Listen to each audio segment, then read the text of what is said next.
6 million Americans are living with Alzheimer's disease today. By 2050, that number is expected to double. An innovative study at UNMC is trying to find a way to cut that number. The project is amusingly called PRANK. It stands for Polygenetic Risk of Alzheimer's Disease in Nebraska Kids. But it's no joke. As Quinicia Fraser shows us, they're hoping to study children now and predict Alzheimer's in the future. Well, I'm really interested in science. That's why I wanted to do it. Middle. 10-year-old Annika Wolf doesn't always agree with the machine testing her. Great job. Sometimes it's really hard to memorize the pictures and try to figure out which one it was. Remember these. But she does so well that it is hard to believe Annika is part of a groundbreaking Alzheimer's study.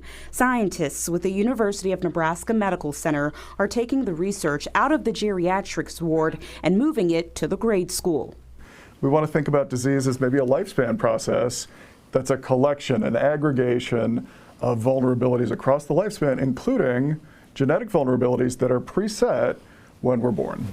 With funding from the National Institute on Aging, this small team works out of the Neurological Sciences Lab, trying to find the disease's elusive markers, running many kids like Annika through the tests. And we then are able to look at how maybe those different types of memory interact and correlate with different things we look at either on the MRI or in terms of their genetic risk for developing Alzheimer's disease.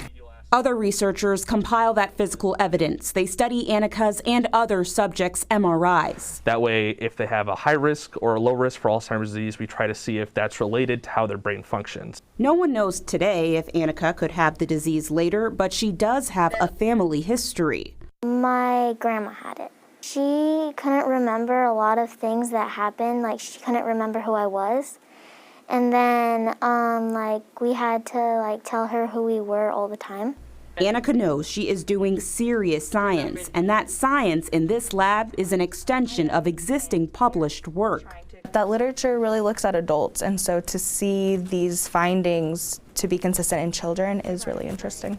They are digging deep, too. Look at whether there are differences in brain or behavior, even very early in life, that might be setting up vulnerability to Alzheimer's disease much later in life.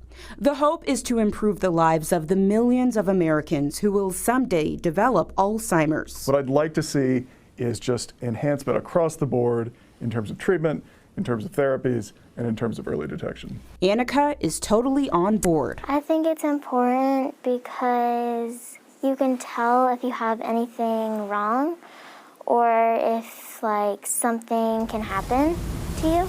Excellent work. Quinicia Fraser, KETV, Newswatch 7.